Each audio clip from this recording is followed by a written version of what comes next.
All right, welcome back. Hope you're having a nice weekend. This video is for Thursday, July 3rd, which was day 3. For chart analysis, nothing has changed. The S&P is still up only. On Wednesday, we closed above the highs from both Tuesday and Monday, so still have a bullish bias going into Thursday. On the hourly chart, no change here.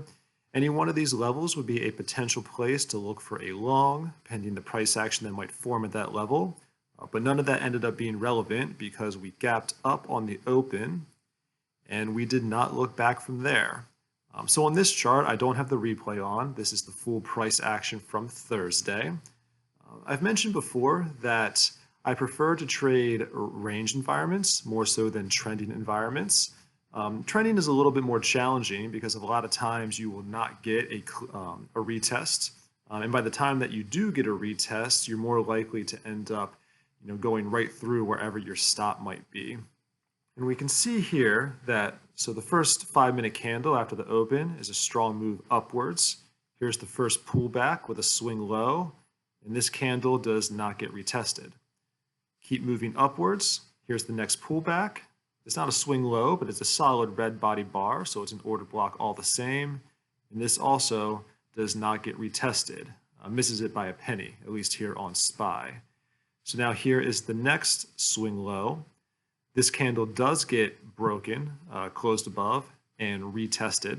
So this is the first trade that I might take based on the way that I like to enter trades. But I did not take this one out of concern that there might be some type of pullback after this initial rally off the open. And that did not happen. It just immediately broke structure again to the upside, which solidified my bullish bias and also made me want to be a little bit more aggressive about looking for an entry, thinking at this point that we'll probably just rally until the end of the day when some of the short-term day traders would start to take profit on their longs. So then I'm waiting for the next pullback to potentially enter, but thinking that I might not wait for a clean retest. Here is the next swing low.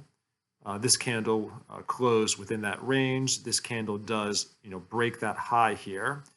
And you can see that it does not pull back immediately for a retest and broke this candle high again. So here, I actually dialed into the 1-minute chart and got in on a retest of this candle high. And at first, I was thinking to put my stop right under this candle low, but I realized that that was too tight, high chance of getting stopped out doing something like that. So I did put my stop back here under this candle. And so actually, let's flip over to the futures chart, and you can see exactly the trades that I took, and it's clear right off the bat here that these are both, the white lines are the trades, both green trades, but I left a lot on the table by not taking profit when I should have.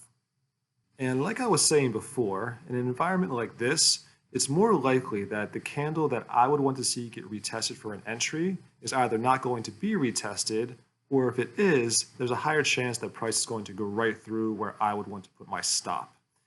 And so for this trade, which is definitely more of an aggressive entry than I would normally take, it was actually all within this 5-minute candle because I had zoomed into the 1-minute chart.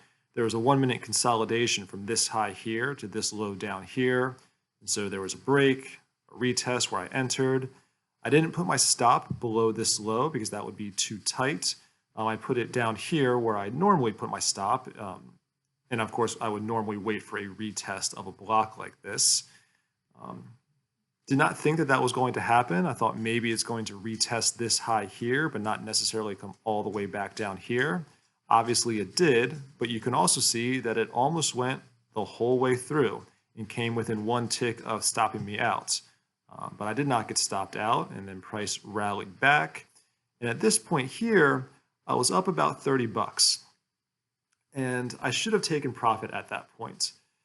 I did not, and so then price pulled back. It put in this wick here, and so at that point I moved my stop to that wick, thinking that if it does take that out, it's going to probably give me a chance to get back in lower, which it did.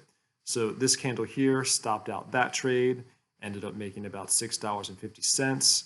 I had this block drawn out here. I usually put my orders a couple ticks within the block. And so I got picked up on the bottom of this wick. Price rallied up again. And so again, up here, I was up about 30 bucks again. And the reason I didn't take profit this time is because I was multitasking. And so I neglected to set myself an alert at this high here, and I didn't realize that we had rallied that far until we were already pulling back. But I had already moved my stop up to just above break even. This ended up being a plus $2.50 trade, which is enough to cover the fees. And I was actually happy to see a nice flush like this to wash out any of the longs that were taking positions, during this entire up move here. I thought at this point that I would just have to be patient for another long setup to take place. And then after this candle, I was confused why nothing seemed to be happening. I did not realize that Thursday was holiday hours because I'm a kangaroo. And I forgot that all the burgers were celebrating 4th of July. And so then market was closed, and I was a little disappointed because I did think that I was going to be able to get a stronger win for the day. I thought that I'd have a stronger win on the week. But at the same time, this is a $100 challenge, starting with $100 in the account. And I ended up finishing the week up by $16.58. So being up on the account by about 16.5% is not terrible. Anything that's not red is a win, and I'm happy about that. So that wraps up this week. Hopefully we can keep the momentum moving into next week, and I will talk to you again on Monday.